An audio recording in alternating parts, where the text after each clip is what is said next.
Welcome in to First Things First. I'm Sarah Kustak along with Chris Broussard and Doug Gottlieb. We're filling in for Jenna, Nick, and Chris. Good morning, guys. How we doing? Great. Hump day? Great. I'm excited. Feeling Mike. I'm excited about hump day. Love that commercial. I should never tee them up. All right, we start with the continuing drama surrounding Antonio Brown. Reports are the Steelers will work on trading the star wide receiver. This came after AB met with Art Rooney, as documented on Instagram, where Brown says, "We both agreed it's time to move on, but I'll always have appreciation and gratitude towards the Rooney family and Steelers organization."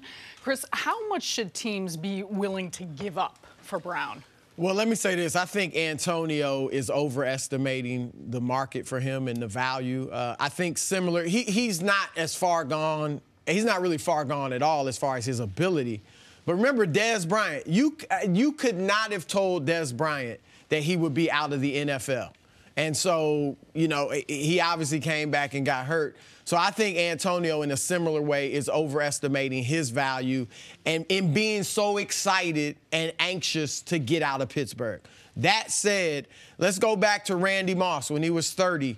What New England get him for? A 5th-round pick? T.O., when he was 31, Philadelphia got him for a 4th-round pick and a defensive end, a mediocre defensive end. So that shows you that Pittsburgh's hopes of getting a number 1 pick or 1st-round pick might be a little unrealistic, might be a pipe dream. All that said, depending on the team I am, if I'm New Orleans and I don't have a 1st-round, 3rd-round, or 4th-round pick, I think I might be willing to give up my 2nd-round pick for him, because with Drew Brees, Alvin Kamara, Michael Thomas, I mean, that could be an electric offense, and they're in win-now mode.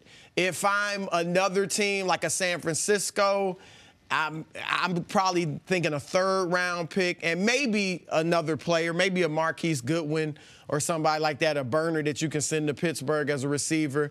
But I don't think I'm giving a 1st-rounder if I'm trying to get Antonio Brown. I tend to agree with you. It's a little bit like playing spades, you know, where you're sitting there going, I got 2 of the possible, you know, maybe you play 3. Spades? Yeah, I play spades. I don't know. I got to admit, I don't know many non-blacks that play spades. Oh, I play spades. You do, too? Yeah, we're all basketball players. Basketball players play spades. All right. So she's Midwest, so she probably plays. She probably played be euchre black as well. You didn't play right? euchre, did you, grow up in the Midwest? You know, I won Dwayne Wade's spades tournament last year. Did you really? Yeah. Who was your partner? And my partner was was Indian. He was fantastic. And I said the same thing to him. I said, like, Indian dudes play spades? He wanted to play with me. I said, I haven't met many non-blacks that play spades. He was like, trust me, I'm great. He was Jordan to my Pippen. Did you guys table talk a lot, or did you guys have signals? He was like 4 steps ahead of me and everybody else. All right, we'll break up the table talk. Break up the table talk for a second here. I do think we're bearing a little bit of the lead. Look, I love the idea of New Orleans. Okay, I love the idea of Green Bay. I love the idea of putting him with a strong quarterback and especially in New Orleans, a strong head coach who brings respect, who is a very good play caller, but you have to have everything in a row, because remember, we're showing the happy, joy photo at the end of the day.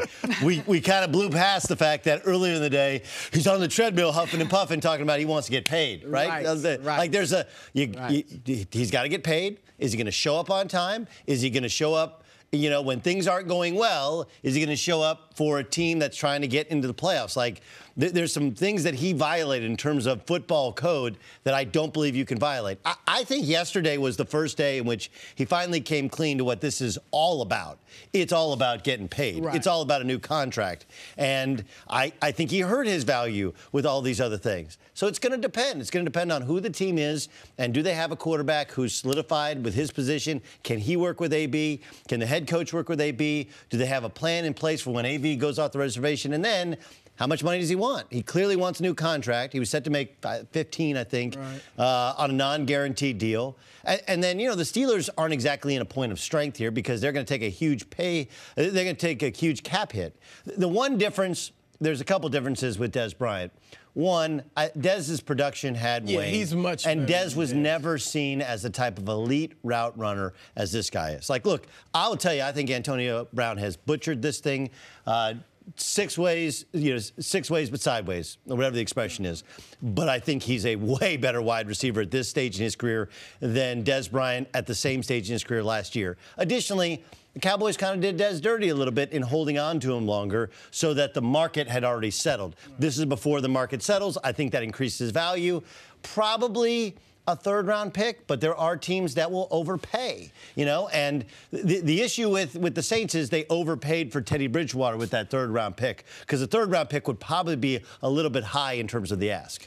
I look at Indianapolis, too. That's a team that obviously you got a strong quarterback who I think could handle AB, and they've got plenty of cap room where, look, I'd be hesitant to give this guy a deal, but, I'd guarantee him maybe a couple years, and see what his production is. He looks like on the field a young 30, or I think he'll be 31 by the time the season starts. He still looks young. He works hard, and it depends. I mean, Randy Moss was pretty much done by 32, 33. But other guys, T.O. was really good, still at 35. Jerry Rice went longer than that. Steve Smith is a guy like he's not a guy. He hasn't sustained injuries. Right. So it's not like Dez was never a great route runner. And then Dez had the foot problem that had kept him out, and Dez had taken a pounding as well.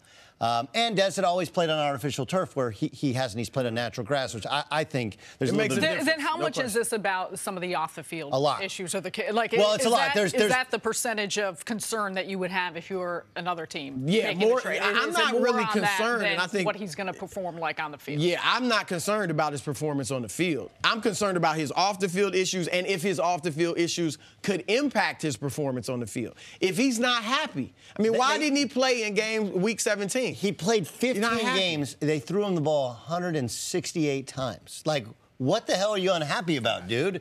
Right? Yeah, I mean, he's immature. I understand some of it. I guess from his side has always been, hey, we're not holding Big Ben and other people accountable in practice, and he is a hard worker, but it is the pot calling the kettle when he had the Facebook in the locker room, and he has other things that he does. But it's a great point you bring up, Sarah. Like, what are you unhappy about, dude? They threw to you 168 times. Yeah. That if he plays in the game against the Bengals, he would have had 180 or so targets for a season, which is which is all wide receivers want. Just give me the ball, and I'll do the rest. So pleasing him contractually, pleasing him on Sundays can be just tiresome. And then it's, how much do we have to pay you? How much do we have? Does it have to be 2 years of guaranteed money, 3 years of guaranteed money? Do we know if you're going to show up? I think all of this hurts his value. And then there's the other side to it, which is the Steelers are going to take a pronounced hit in the cap, not in real money, but in cap money. And they have to somehow navigate that with what they want to take back in return. Well, all that you said, that's why I wouldn't send him to a young team. Now, Jimmy Garoppolo, I guess you can call him young. I think he could handle AB. But in Arizona with the Josh Rosen, a New York Jets with the Sam Darnold, I wouldn't want him with those quarterbacks, because I think he tried to overwhelm them and force them to throw him the ball. Or, I just think he'd be a problem. I think we also haven't talked about, remember Ryan Clark, his former teammate, has called him out as being selfish, only concerned about himself. A lot of this, I think the money is critical, as you said, him wanting the guaranteed money. Ben Roethlisberger, I think that relationship. But also, remember, when did this kind of start? It wasn't when Ben called him out. I think that was week 12 or something like that for the poor route he ran, according to Ben. It was when Juju Smith-Schuster was named offensive MVP. And I think that speaks to a lot of what AB's concerned about, is getting mine and being the man. And so I think that's a problem, too. Money aside, should the Steelers at all be concerned about their depth at that position, or who they have, or Juju Smith-Schuster being the focal point of what they're doing off it? Is there anything else that they're going to need to do to fortify Yeah, I mean, they're going to have, but they're going to have to get another wide receiver, and you're replacing a guy who's an elite level talent and a great route runner. And, it changes how the whole field looks, because there's going to be a safety over the top. Every time you put 84 out wide, you better put a safety out there. Otherwise, he's going to light you up. And Ben could still throw to him. Like, look, I don't want in any way, and I think you feel the same, an indictment of Antonio Brown's talent or his skill. And he's a refined wide receiver. He's not just a freak athlete. He's a refined wide receiver. So it does change them. But there's a lot of similarities with this situation to what they dealt with at running back last year, where Le'Veon Bell is a freak talent. He is a great, great talent, and he is in his prime. But they found a way to get a running back who cost them less money, who was in it for the team, and the guys kind of rallied behind. I think they can have the same effect. And the fact that it happens now, before the draft, before free agency, still gives them a ton of time to fill in with a guy or two. James Washington's there. He's an Oklahoma State guy. I don't think he's that level of talent. I think they'll have to draft one and probably sign one as well. They'll probably have to do it by committee. And look, this is what they do. Santonio Holmes, Plaxico Burress, Michael Wallace. When Wallace was gone, that opened the door for AB. So I think Juju Smith-Schuster will be the next guy, and maybe they get somebody in a trade or they draft somebody, or James Washington pans out. We'll keep digging into this later. Coming up, could Kyler Murray be tanking his own draft stock? That's next on FS1. And you can always check us out on Fox Sports Channel on Sirius XM. We'll be right back. Here's a quick and free way to finally stick to your New Year's resolutions. Start listening to podcasts on Spotify. With more than 150,000 podcasts, including many of the world's most popular self-improvement shows, you can learn how to balance a budget, balance your diet, and even learn how to feel balanced while meditating. All podcasts on Spotify are free, and you can download episodes for those times when you've gone off the grid, to get all that newfound balance back into your life. So start the year off right and start listening to podcasts on Spotify. We'll get to Kyler Murray in a second, but first, Justin James drives to the basket, delivers one-handed throwdown. That's nice. That's nicer than that Wisconsin dunk we highlighted. Literally the only highlight to Wyoming's season this year. They have had a tough year. All right. He got up. That's some explosion. Fennis Dembo, most famous Wyoming cowboy. That's the only Wyoming cowboy I know. More college basketball. South Carolina's A.J. Lawson. Okay. South Carolina's had an incredible season. They started out crummy, and now they're like, I think, 9-4 in SEC play. Frank Martin's doing a great job, and this is a ferocious. I look like Sarah back when she played DePaul. Yeah, that was pretty much She had putbacks like that. Hops. Big on the boards. Finally, Liberty right fielder Aiden Carricker flips over the fence, and he makes the catch. Oh, that's nice. Look at that. That is nice. And he avoids the rocks. Look, avoids the rocks. I'm glad he didn't land on his head and break his neck. Ugly. Wow. I think his parents are also very happy he didn't land on his head and break his neck. Probably wouldn't have made the show. No. Good call. Moving on, Kyler Murray. He's been the talk of the NFL draft since declaring he was committed to football last week. However, he said yesterday he's unsure whether or not he will throw with the combine next week. Doug, would Kyler Murray be making a mistake not throwing at the combine? I don't think he'd be making a mistake. This sounds like I'm talking in circles, so stop me if I'm contradicting myself. I don't think it would be a mistake, but I do think it would be a smart thing to do for him to throw. Okay, remember, the more you see him, the more you get it, right? First, I would run. I mean, Baker Mayfield told me he's going to run a 4.2. Now, I don't know if he's going to run. He's saying he'll run, right? Yeah, that's well, no, he's kind of non-committal about exactly what he's going to do. Any of the on-field activities. But the assumption is that he's going to run. And if you can run a 4.2 or a 4.3, and you're a quarterback and a Heisman Trophy winner, well, damn it, run a 4.2 and a 4.3. Right. Because there'll be somebody that sit there and goes like, well, I've never seen that before. I want that. Additionally, he's a really good thrower of the football. Now, there are some throws that people think he will struggle to make, whether it's inside the numbers or he'll have to find seams within the offensive line. But guess what? There's no offensive line to throw over or to look through when you're throwing on air. I know that we're in this era in which, well, you got to have your special workouts and know all the timing and know the wide receivers. This guy's a baller. Okay, he was a baller in high school. He never lost a high school game in which he started. He was a baller in college. After leaving A&M, he goes to OU. He starts 1 year. He sets the world on fire. If you're a baller, go out and play. There's nothing wrong with his technique. He's got great feet. He's got great speed. Go and throw. So I don't think it's a negative if he doesn't, because so many others in that same situation have passed. But I see only a net positive if he does throw on air at the combine. Yeah, I'm kind of with you. I think it'd be fine if he throws. I have no problem whatsoever with him not throwing, because I think he'd do well, but we already know he can throw. And like you said, maybe they question a few throws, but doing it against air is not going to convince everybody you can make those throws. You got to do it in game action for them to really believe you can make it. So I don't think he has a ton to gain. I would run. Without question, I would run if I'm him. Even if he only runs a 4.4, that's fine. But I'm fine with him not throwing, as you said, Cam Newton, Jared Goff. A lot of these guys did not throw. The questions, for the most part, about Kyler Murray have nothing to do with his arm. We know he's got a dynamic arm. We know he can throw from the pocket. We know he's accurate. He can do all that stuff, so I don't think that's the issue. The issues are his size, like you mentioned yesterday, his hand size, things like that. Nothing he's going to do throwing the football. There actually are some questions about his arm. Like, he's a thrower. Not the strength. But, yeah, a little bit in terms of, like, I've heard, again, Doug Flutie with Mike Vick's athleticism. And Doug Flutie, also small, but also didn't have a cannon back there. He's not Russell Wilson. Like Russell Wilson, an extra level of zip on the football. Here's one thing that's missed in the discussion about Kyler Murray. And I like Kyler, we discussed yesterday, way more than Lamar Jackson. And Lamar Jackson last year at the Combine really struggled at the whiteboard, just struggled verbally in terms of his level of acumen and preparedness for sitting in front of GMs. Kyler's not that far down, but the difference between him and Baker, he's a better athlete than Baker. He's obviously faster, probably has better feet within the pocket, he's comfortable in the pocket, and he might even throw as good a ball as Baker, although Baker has a pretty high-level arm. The one thing that we are missing that hasn't been discussed is Baker has this leadership quality that I think people have begun to see during his time in Cleveland. And, yeah, he does some things where other guys would get roasted for it, but it makes everybody want to play for him. Like, when he was at Oak, like, dudes love him.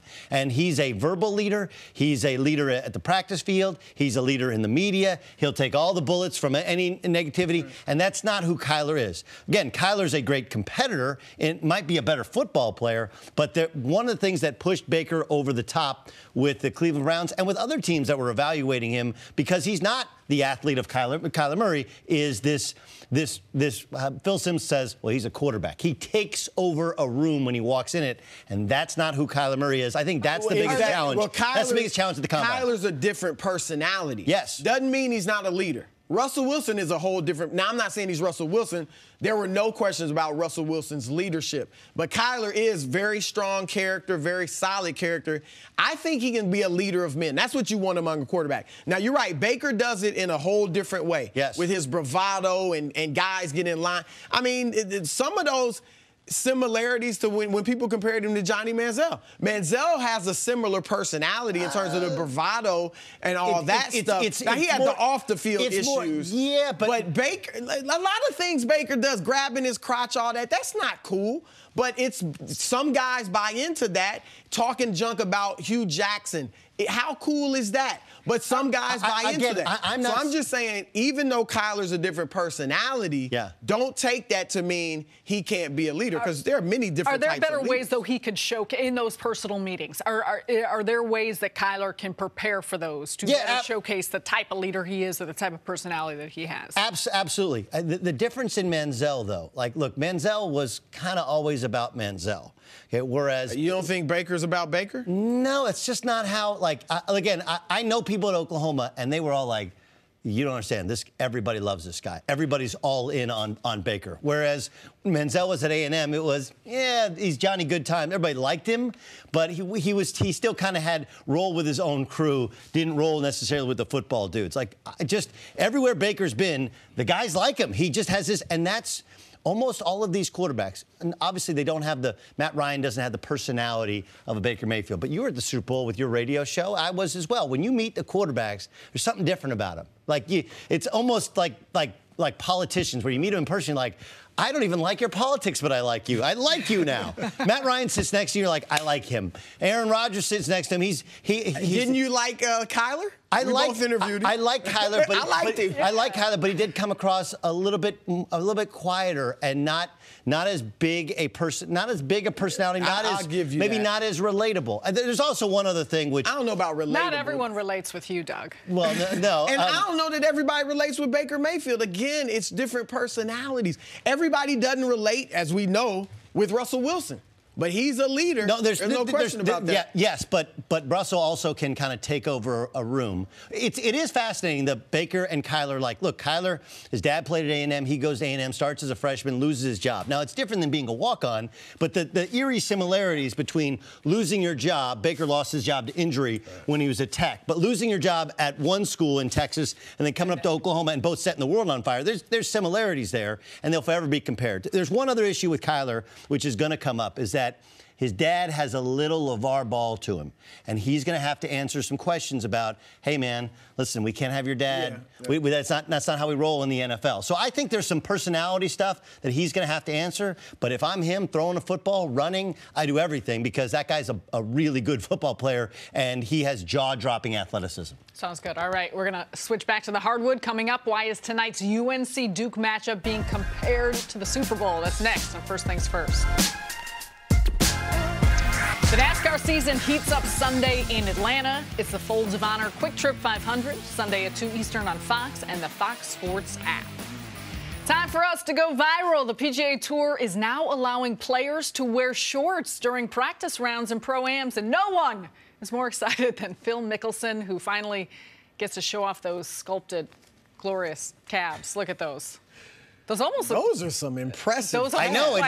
They do not. I wouldn't expect that. Well, the curtains don't match the drapes. Like he's got the man boobs up top, and then those calves down low. What was that commercial he did? Was he dancing? Yes. Was he doing high kicks? Yes. Was that involving the calves? Body. Yes. Yeah, somebody's been doing calf races. Is that a requirement for golfing? Does that help your swing, your pivot? They don't need to get any bigger. Let's just put it that way. He should good-looking calves. Stop working them out. Good-looking calves. Time for stories to start your morning. Big news in baseball. The Padres signed 26-year-old four-time All-Star Manny Machado to a 10-year, $300 million deal. Doug, do you like the deal for the Padres? For the Padres? No. Johnny Hustle, a guy who they couldn't wait to get rid of in L.A., even though they needed a shortstop with Corey Seager on the DL with Tommy John surgery. No, for the Padres, I don't. I understand it. The Padres have always been a year away from being a year away, and we've heard for years they got the best farm system in baseball. And so last year they got Hosmer, paid a bunch of money for Hosmer because he's a leader. Now they get the talent in Machado, and the thought is he comes into his prime, he welcomes in all these young guys, but I don't know. You give a guy who struggles with hustling down the line 10 years, $300 million in a kickback city like America's finest city in San Diego, something tells me they're going to regret this in 5 or 6 years when it becomes an Albert Pujols type of deal. Well, I don't think it'll become an Albert Pujols type deal because Manny's only 26 and he's still got many years left. You know, Pujols was older, I think 32 when he signed that deal. So you knew the second half of that deal. It happened a little earlier than we expected with Pujols. But look, it's not going to lead to wins. I think they say they're going to win 2 more games after this signing. But in baseball, you look at it a little differently because they can sign Machado and Bryce Harper, and it doesn't mean they're going to win. Bryce Harper was great in Washington. They never really won anything there. So baseball is a little different. It makes them sexier. It can convince some other free agents that, hey, we're trying to win. Like you said, we're tired of hearing about the great farm system. Put something on the major league field so you can win. This is a step in that direction. So I get it. I don't think it's going to make them a great team, but I think it'll put some fans in the stands. It is a business, and it'll send a message to other guys that, hey, we're back in the major leagues and trying to win. Yeah, look, he's a very good two-way player. I don't think he's a top 5 player in the sport, but it's a huge contract, boy. To the NBA, James Harden has scored 30 or more points in 31 straight games. However, he says the scoring streak is something he has had to do, and he's aware of the criticism of his style of play. Chris, is this criticism fair? Well, I think, look, Kobe Bryant is one who said you're not going to win a championship that way. I agree with Kobe. I don't agree. Steven Jackson said it doesn't look like he's trying to win. I don't agree with that. I also don't agree that it's ugly basketball. I got to admit, I like watching James Harden. I know a lot of people don't. I just understand how difficult it is to come down every possession and just dribble and shake somebody up one-on-one and create a shot or create a shot for your teammate every time down. So I like watching what James Harden is doing. So, yeah, I think the criticism is a little unfair. I think he's had to do it initially when Chris Paul was out, Clint Capella was out, Eric Gordon was even out for a while. Now that Chris is back, Capella's about to be back, I don't think they need to do it. And they've gone 4-4 since Chris Paul's been back. Why? Because they're still caught up in the all James all the time, and Chris is becoming a role player. They have to work that out now. There's a bunch to unpack. Let's start with, you're lying if you say you love watching James Harden. I do. I like watching it. Dribble. I'm not saying I like watching it. We all love basketball. We all think honestly. James Harden's great at basketball. We all understand how hard it is to score, but it's really hard to get me to watch James Harden. I don't enjoy it. I understand. One tape. I understand the philosophy. I'm so impressed by what he's doing. Well, here's the other part to it. That is difficult. Carrying a team is, but when you leave him in, you're up 20 or you're down 20, and he's clearly trying to extend the streak. Stop it with I had to do it. And far between. Whatever. It obviously means the streak is important. Most of these games they've had to win. Well, the streak should be. But you know, Doug, Michael Jordan said, I want to win, but I want to be the reason we win. Like, guys want their numbers. Guys want their stats and accolades. There's nothing wrong with that. I understand. It's a longer discussion, but I don't believe you actually like watching James Harden dribble 15 times before making a move. I like watching it. We'll have more on this later. Moving on to the big matchup in college basketball. Number 8 UNC against number 1 Duke. The ticket to this game nearing Super Bowl prices, in large part because of Zion Williamson. UNC head coach Roy Williams added Zion is a different bird. Doug, what are expectations for Zion in his first game against North Carolina? Obviously that he's going to get a steal and he's going to do a dunk that everybody goes like, wow, he's going to win the dunk contest, and we're going to stop and hand him the basketball afterwards. First of all, this is great for a sport that has lacked a ton of buzz. You know, I mean, look, we got better games on Fox Sports 1 and Fox than we've ever had, and I think there's an incredible diverse set of coaches throughout the country and styles. But let's be honest, college basketball is kind of dying a slow death in terms of relevance and importance. Regular season. For a myriad of reasons. The regular season, you know, whether it's the conferences expanding, the lack of some of these rivalries, all the one-and-dones, all the transfers, where he plays where. It's just the Pac-12's Don't you also think oversaturation? Yeah, that's what I'm saying. I mean, it's on every day. Yeah, You're searching for a game, and there's a game on every night. Nothing's important. The one kind of throwback to how it used to be is Duke, Carolina, is Cameron Indoor. Is it because Zion is that much of a thing? Yes. It's also because you're in a tiny bandbox of a place, and it's the best rivalry, arguably in sports, going right now. So it's a confluence of things that have brought it together. My expectations, he's going to be spectacular in the way that Zion is spectacular, where he doesn't need the ball like James Harden every time down. He's not even their go-to guy, and yet he finds a way to take over a game at both ends of the floor. He's spectacular to watch, and I can't wait to see him tonight. Look, I think you made some great points, and I do think UNC Duke is still special.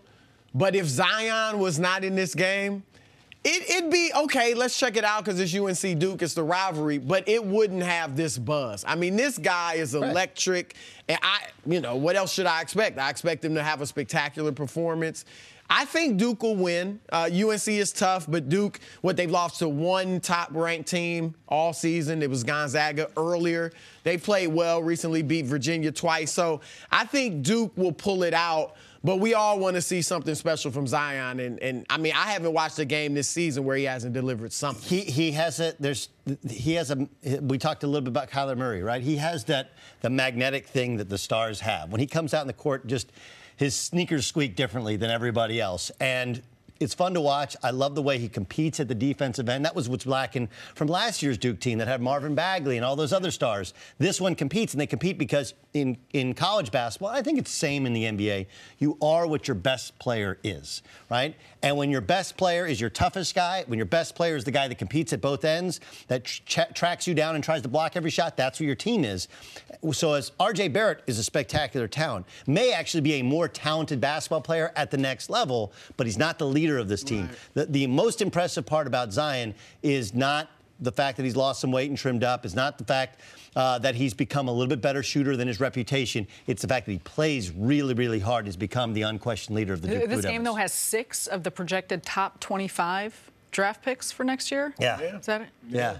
Going to be fun. All right, back to the NFL. Many have speculated the Super Bowl was Rob Gronkowski's last game. His agent, Drew Rosenhaus, believes Gronk's retirement decision will come in the next couple of weeks. Gronk has been seen spending time at Gillette Stadium this offseason. Cris, should Gronk retire?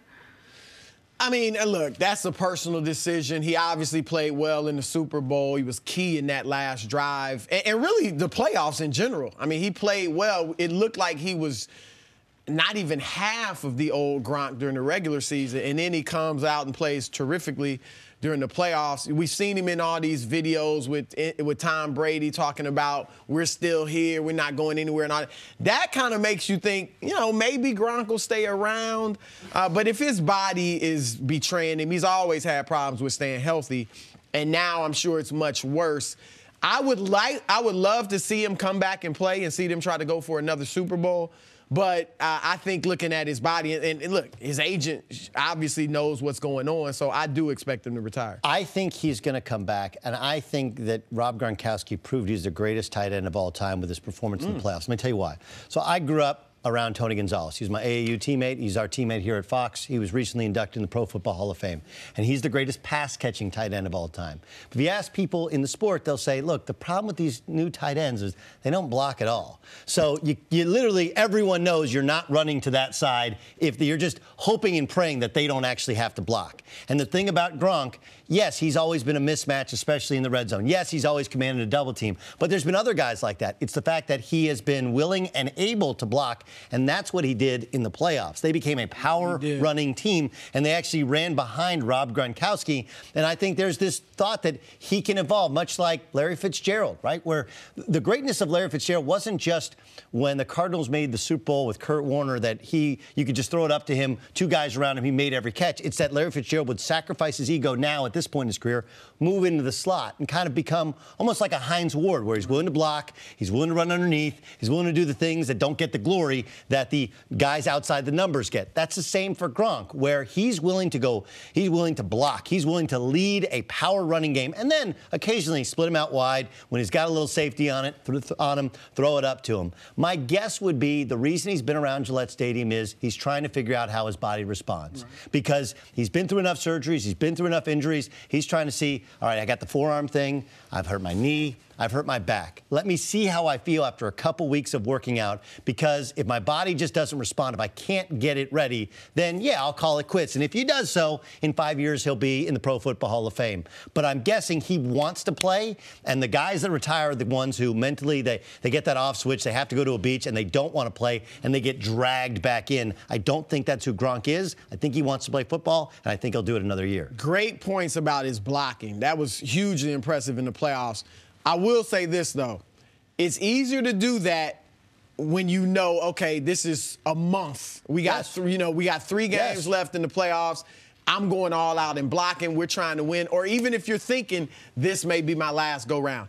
Is he willing to say he plays 2 more years, or even a whole season? Is he willing to do that for an entire season? I'm not saying he was a terrible blocker. No. But you know what I mean? It's a big difference in saying, okay, this is who I am now. I'm going to be a blocker and catch the ball occasionally. And I think that's all part of the genius to Bill Belichick, right? It's like Bill Belichick's going to go out. He searched last year. It wasn't for lack of trying. He searched. They brought in 6, 7 guys to try and be that outside the numbers wide receiver to help Tom Brady. He's going to find a wide receiver for Tom Brady. But he's also going to find another tight end or 2 to go along with Rob Gronkowski to take away some of that load, so he's not constantly having to be in there and play as many snaps. I think he's going to try and lighten the load if they want to hold on to him, and I think they do. I think Belichick's not an idiot, right? And even in the NFL, where you're better off getting rid of a guy too early than too late, the one guy he hasn't done it with is Gronk, and he obviously hasn't been able to do it with Tom Brady, and I think he's reaped the rewards of keeping those guys a little bit longer than he would any other position. Doug, you mentioned the Hall of Fame. He's played 9 seasons. Some of it has been injury-plagued. Is there a question, Chris, in your mind that he's going to be a Hall of Famer? Not at all. In fact, when I saw this question, I was like, oh, Doug must doubt that he's a Hall of Famer, because I think it's obvious. Like, now, I don't buy into him being the greatest tight end of all time. I like Tony Gonzalez. I like Kellen Winslow. Maybe there's a few others you might throw in there, but there's always been that talk that kind of Gronk is the greatest tight end ever. I've never bought into that, but without question, he's a Hall of Famer. I mean, he is the second most recognizable player on the second half of the greatest NFL dynasty in history. He was huge in this Super Bowl win. We know they won the other one without him. But his first Super Bowl, he played well, too. Caught a touchdown pass. And so No question. I mean, he's a first ballot Hall of Famer easily. Do you think he would have been as impactful in his career if he was not playing in New England?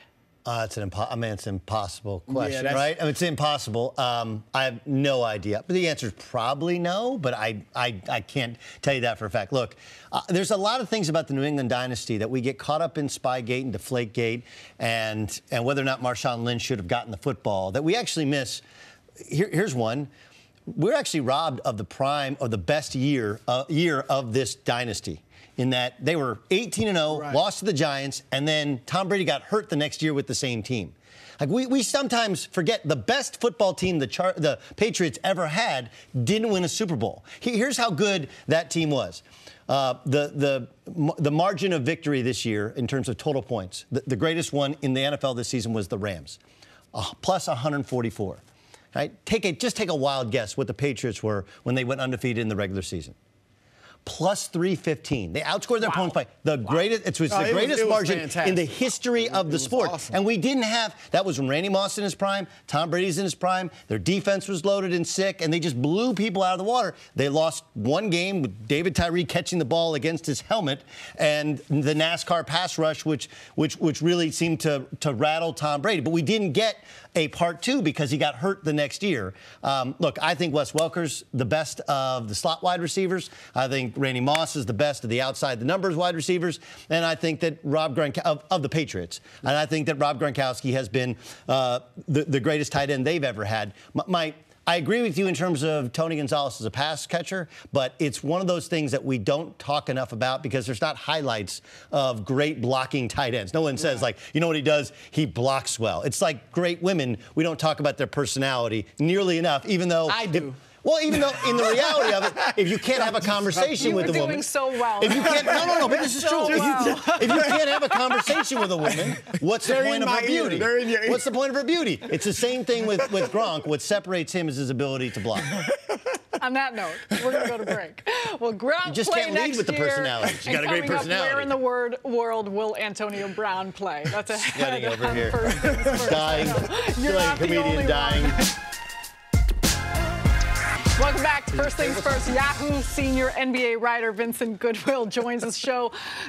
We got to be careful of these two. Well, we're talking spades. I know. He learned how to play spades from his black basketball friends, right? Yeah. So, okay. To America. Yeah. That's all I'm saying. Are you good at spades? Not good with spades and non-spades America.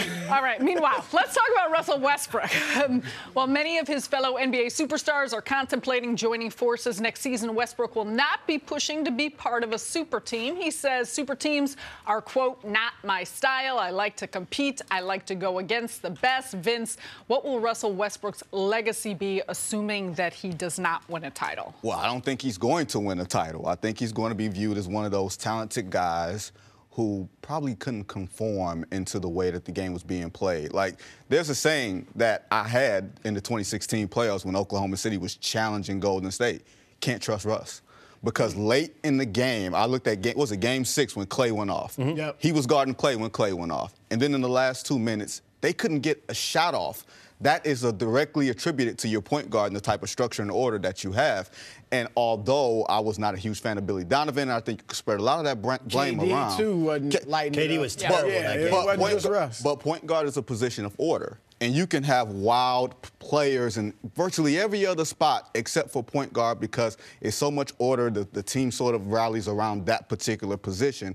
And unless there's another player who can sort of take minutes off of him at that point guard spot as his career sort of, starts to deteriorate a little bit. You can see it now physically. He's not the same player that he was maybe a couple years ago.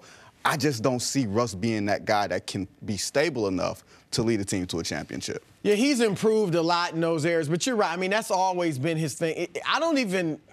Now you view him as a point guard, but he's really not a point guard. He's just a tremendous athlete. He's not a guy that's running the offense the right way necessarily. He's gotten better. Like, now he's not making what I'll call like Allen Iverson assists, where you're going to try to score and you can't, so you kick it out to your open teammate and they make a bucket. Now he is looking for guys this year. And that's why, Dennis Schroeder, Steven Adams, Paul George, Jeremy Grant, they're all having career years. A lot of that's Russ, but he still has a ways to go in that regard. As far as his legacy, look, I agree with you. I don't think he'll win a championship. He's going to be an icon. He's going to be iconic. 25 years from now, 30, 40 years from now, people are going to be like, Russell Westbrook averaged a triple-double for 3 straight years. And maybe it'll be 4 or 5, who knows? But think of Oscar Robertson. Now, he was obviously a better all-around player, better player than Russ. But we don't think of Oscar Robertson and the one championship he won with Lou Alcindor, Kareem Abdul-Jabbar in Milwaukee. Whenever we talk about Oscar Robertson, he averaged a triple-double for his whole for a first season or for a season.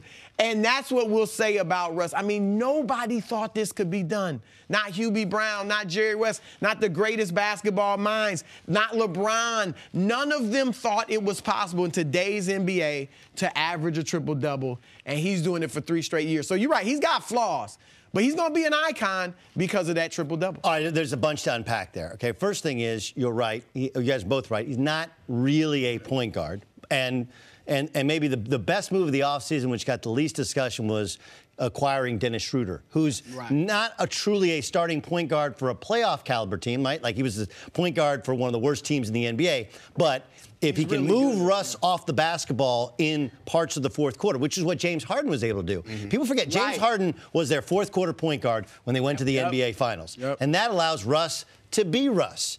Well, let me first disagree with you in terms of triple-double.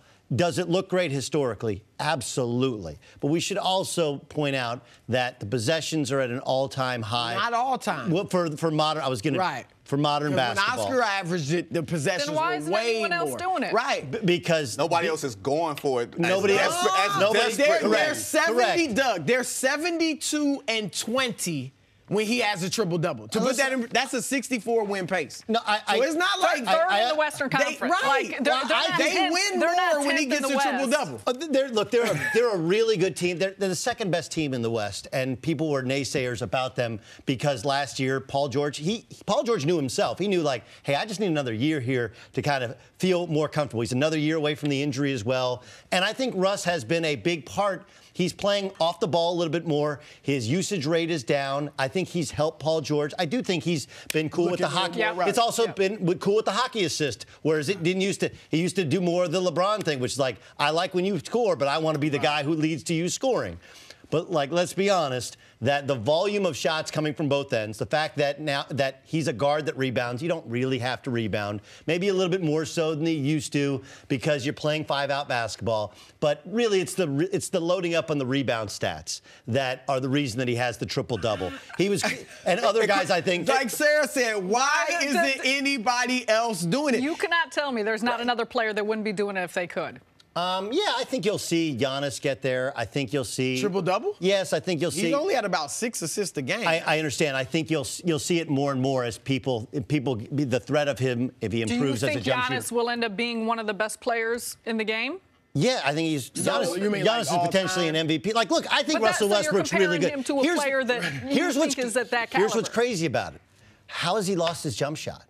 Right? Like, usually, shooting. Yes, but usually as your legs start to go, and he's not like, dude, he was the best. I think he was the best athlete in all of sports. Like, in terms of all around speed, strength, power, and agility, and doing all this stuff with a basketball. You go back 3 or 4 years ago, there's nobody in any sport that was more of a freak than that guy. Like, he just wired differently than everybody. But usually as that athleticism goes, now your jump shot has better rhythm. Right. And he's shooting 24% from 3. His free throw shooting over 2 years is down 20%. Look, I'm a guy who lost it mentally at the free throw line. I can tell you it's really, really hard to get it back. And that changes how much he attacks the rim. And he's never really been a great finisher in spite of his incredible athletic gifts. But that's the weird thing about Russ, which is where he should be more comfortable than he's ever been because he has another guy who can carry the team. He has another point guard who can manage the team. They finally found a small ball lineup that can spread people out, which they couldn't do previously. Now, all of a sudden, he's lost his shooting, which is a really weird thing. It is a weird thing. And, Chris, I'm going to say something that you're probably not going to like, that I think the triple-double is overrated. It's just a number. Yeah. It's just 10 is just a number. What's the difference between 28, 9, and 9 and 28, 10, and 10? I give you that. You know what I'm saying? Because if Westbrook, and I'm a voter for the and I didn't vote for him for MVP the year that he won it. I didn't vote for him. I would not have voted for him. And so this is going to support your point. If he had averaged like 9.7 assists, or 9.8. You know, it was the triple-double. But everything is just the number. I mean, 20 points a game versus 19 points. We always talk about 20 and 10. 5 players only averaging 20 and 10 or whatever it is. What's the difference between 10 and 9? We never gave somebody an MVP based off of that. I think the difference. Triple-double, but nobody's, that's another thing. Nobody's done it except Oscar Robertson. And like you said, possessions, when Oscar did it, possessions were way more. Defense wasn't as strong. Shooting percentages were lower. So there were many more rebounds available. Russ, I'll give you that with the three-point shots. There are a lot more longer rebounds. That's also Big helped. men aren't rebounding. It's helped Harden with the 30-point streak as well. And the volume of three-point shots. And Harden gets a lot of rebounds too, so I'll give you that. But LeBron benefits just as much. Like Sarah said, nobody else is doing it. And you can't tell me that a guy can score a lot of points. He can average 30-something points a game and hurt his team. You can't get a triple-double and hurt your team unless you're just shooting too much. He's getting a lot of rebounds. I disagree. Getting rebounds and assists how does rebounds and assists hurt your team? If you're a point guard, I don't want you rebounding. I want you because I want you getting the second pass. Most of the best rebounding point guards, who are the best rebounding point guards in history? It's Jason Russell Kidd, Westbrook, Jason Kidd, Magic Johnson. They all win. They also all advance past the basketball. Lonzo Ball is that way. Here's maybe a and Lonzo's a good rebounder too. Look, I think it's a little overrated. I think part of it is we're still caught in the old school stat era, right? In the media, we're still points, rebounds, assists. Where that's not how they look at it, which is a lot like baseball. Baseball, like RBI don't really matter that much. They just don't. RBI is more about who gets on base. It's more about what you do with runners in scoring position. It's more about your WAR, right? Whereas in basketball, it's more about your points per possession, your plus minus, your efficiency rating on offense and defense. And you're still judging today based upon the stats of yesteryear. Whereas within basketball circles, which we're all part of, it's more about your efficiency at both ends. And he can be a wildly inefficient player in spite of the fact that his traditional stats are outstanding. He's impacting wins. 20. He's impacting wins. Right. He's a great player. No matter which group of stats you want to use, at the end of the day, it's about wins. 72 and 20, Vince. We're going to bring you back a little bit later in the show. 72 and 20. Seriously? Coming up, are the Steelers in trouble You now related that to Antonio Rob. Brown is as good as gone? That's next on First Things First. And we're back here on First Things First with Vincent Goodwill. Big matchup in college basketball. Number 8 UNC against number 1 Duke. The ticket prices to this game are nearing Super Bowl levels, due in large part to Zion Williamson. Zion is the overwhelming favorite to be drafted first overall. Vince, will Zion live up to the hype? Is it impossible for him not to live up to hype? I mean, live up to the hype? Because I think, or impossible for him to live up to the hype, because I feel like the machine is so large and so overwhelming. Like, if you compare it to LeBron in 2002, when he was in high school, you only saw a couple of his games, and a lot of it was urban legend, the SI story, all of that type of stuff. Now you have social media. He's playing at Duke. Like, you see so much of him, and you're extrapolating. You're just saying, okay, when he gets to the league, he's going to be a combination of LeBron and Sean Kemp and all these other things. And you're like, wait a minute. Let's slow this down for a second. He is a man amongst the boys, but he's amongst boys. When he goes to the league, he's going to be a young man amongst grown men, and I do think it's going to take an adjustment period for him. Is he a franchise changer? Yes. But, Chris, I think I heard someone, I think it might have been Scottie Pippen that said, he's the greatest prospect since Michael Jordan. That's a lot of pressure to put on a 19-year-old with some of the great players that have come into the league in the past 30 years or so. Yeah, Scotty said he said some crazy things lately, that being one of them. Look, I don't think he's more of a prospect or as much of a prospect as LeBron. Mm-hmm. I mean, and obviously because of technology, he's gotten more hype. But LeBron obviously was hyped. One of the great things about LeBron is he lived up to it. Mm-hmm. Like, that's hard to do. Agreed. So many guys don't live up to hype. And so many of the guys that have become all-time greats, like Kobe, for instance, he was hyped, but not to this degree or not to LeBron's degree. So that is a challenge. But I do think he'll live up to the hype and be a great player in the NBA, be a superstar. One, obviously, he's explosive. And in the NBA now more than ever, because the floor is so spread, it's easier to get to the rim, I think, than it's ever been. Correct. And so with his, even though he's short, 6'6", 6'5", 6'6", with his explosiveness and his size, his body, he can finish, I think, over much bigger players. Well, he's going to be going against guys where he's more developed now, and he's going to physically mature over the next couple of years. So I don't anticipate it being like a tough transition. Right. It's just going to be a transition. But I do think he's a franchise changer. I think if you draft him, he's going to change your life. No question about it. All right, let's first get to the Scottie Pippen thing. It's one of the more uneducated comments that he's made. Okay, first, Michael Jordan wasn't one of them. Well, in terms of prospects, like, look, I think Jordan's the greatest player I've ever seen. Okay, so I start at that point. It should be pointed out that Michael Jordan was not the #1 or even #2 draft pick in his draft class. And he wasn't a huge prospect. I understand. So right. So that's in terms of trying to contextualize. That's why I think Scottie Pippen's a smart guy. I think he wants to give Jordan a ton of love. Find a way to mention Michael Jordan in every sentence possible. Said that LeBron was better. Right. So he's been making up for that for his entire decade. Over and over. But let me just. I came out in '95, and it was an unbelievable high school class. And it was Paul Pierce, he was my roommate at ABCD, and he's a first ballot Hall of Famer, and Chauncey Billups, and Sharif Abdul-Rahim, and Vince Carter, and Stephon Marbury. And I never forget, I played in what was now the Jordan brand class. It used to be the Magic's Round Ball Classic in Detroit, Michigan. Yep. Right? And the week of practice, it was good, and there was some guys one guy was the best player one day, one guy was the best player the next day, and KG wasn't there.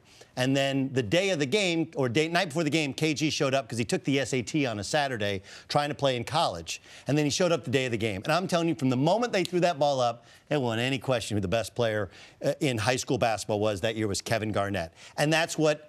And this guy's a little bit like that. Remember, they both grew up in South Carolina. That's where KG played his last year in Chicago. So the idea, we've seen guys like this before, whether it's LeBron, whether it's Kevin Garnett, whether it's Kobe Bryant. There was a ton of hype around Kobe Bryant. We've seen. What's impressive about Zion to me is on a couple levels. First, the fact that they're not simply giving him the ball and telling him to go win a game. It's really R.J. Barrett dominates the basketball. Right. And he's able to sacrifice his ego. And he also plays both ends. He's getting better. He's played his best in his biggest games. The St. John's game was a big game at the time, 29. Remember when they played Syracuse, they were down 2 starters, right? They lost at home to Syracuse. They're down 2 starters against the zone, which should be his kryptonite. He had 35 and 10. I mean, even in the comeback against Louisville last week, he had 27 and 12. He had 4 fouls for almost 3/4 of the second half, and he still dominated that game. And that's not even talking about his defense and his shot blocking. In terms of what he'll be in the NBA, I think he'll be great as long as you understand who he is and what he's about. He's not LeBron. He's not James Harden. He's not Giannis. Okay, he's got a little Barkley to him. He's got a little Blake Griffin to him. And he's got a little Draymond Green to him in that he's a small ball 5 and a big ball 4. Now, he can step out. He can handle the ball. He's a little bit better shooter than he was last year, but he needs to improve that part of his game. But he can score in the post. He's an absolute man physically. He's actually going to have to lose weight, not gain weight, to play against NBA men because of the pounding on his hips. But as long as you understand that he's not a point forward, he's a power forward center who can handle the basketball and face up a little bit. Does he have vision? Can he pat? He can. He's not Draymond. He's not Draymond. But also remember, when Draymond was in college, Draymond wasn't Draymond as a passer. But you could see Draymond had that. I thought he had the gene. He did. But like if you put the athleticism of a Barkley, he's only really, this guy's only 6'5 and a half, 6'6". I think he measured out 6'5 3/4 in bare feet. That's like 6'6 and a half, which 10 years ago, 15 years ago, you're like, man, too small, got to be a 3. Right. He's not a 3. He's a 4-5, and a really good one at that. As long as you understand that, he will live up to the hype, and he's played at his best in the biggest of games so far for Duke. Well, you got to think about it. He's going to be the top pick or second, whatever. Probably 1 or 2. So that means he's going to go to either maybe New York or Cleveland or Chicago or Phoenix, and all they have is room in young players, basically, to throw off the ball and say, figure it out. I'm not sure if he needs that type of structure. it's going to come down to what situation he's placed in because he's such a unique player without a given position in today's game. I think the passing part is going to open up because in college the floor is so compressed. Yeah. And coaches control so much of the game itself, it doesn't lend to a lot of creativity. When the NBA, it's spread out. You can't touch anybody. The game is quicker. It's more possessions. The only thing that's going to hinder him is his lack of being able to get up a quick shot. But other than that, I think he's going to be fine. I don't know if he's going to affect winning early on, but I do think he's going to be a productive player from the moment he steps on the floor. And you know, like when you're young, nobody's going to be looking at his wins and losses unless he just comes in and makes a team win. You know, there's that honeymoon period, Karl Anthony Towns, Anthony Davis, where it's like you want to establish Kyrie Irving. As long as you establish yourself individually as a superstar, that's what they're looking at those first 4 years. I disagree because they expected LeBron to win from day one. And he didn't make the playoffs the first 2 years. But nobody held it against him. They didn't hold it against him, but they expected him to. No, I don't think so. Carmelo actually turned Denver into a winner and made the playoffs. You think if Larry Bird took did. the Celtics from like 20 wins to 60 wins, Right. or 59 wins, whatever. But people forget that. And people were coming in earlier or later. Bird was a man when he came. He was 22, 23 he years old. redshirted when he transferred. And they also had Indiana. some older but still Hall of Famers on that team. Tiny Archibald. I think it depends on what team. Like if he comes to the Knicks and they got Kyrie or Kemba and they got one of the bigs that they want to get, I do think they'll win a bunch. Like, look, I like how he'll play early on in his career because he doesn't have to change how he's playing at Duke. Right? He's a blend player now. He doesn't need to dominate the ball, which is great. No, because all these other guys, they've been dribbling around cones for years, right? Yep. So they're just used to coming down. R.J. Barrett dominating the ball, high usage rating, creating shots for others or for themselves. That's not how he plays. I think the most refreshing part about it is how hard he plays on defense. And look, the big thing, I know that fans have been trained to think, well, the defense doesn't matter. I'm telling you, if you have a power forward who can guard centers and can switch onto ball screens and can move laterally like he can, it's an invaluable weapon. In today's Don't game, believe me, especially. Draymond Green, who couldn't score 10 points if you locked him in the gym all by himself, might get a max contract this year. Why? Because he can guard the 5, he can guard the 1, and he can make life hell for whoever he plays defense on. It's that important in basketball, and this guy's a much better offensive player with maybe a limitless ceiling. To what you said quickly, he's got the tangibles, obviously, and the intangibles. That's what you like about him. Thank you for listening to the First Things First podcast. Remember, leave us a review and tell us what you think. Subscribe to the podcast on Apple Podcasts and catch us on FS1 Monday through Friday, 6:30 a.m. Eastern. For Cris Carter and Nick Wright, I'm Jenna Wolfe. So long, everybody.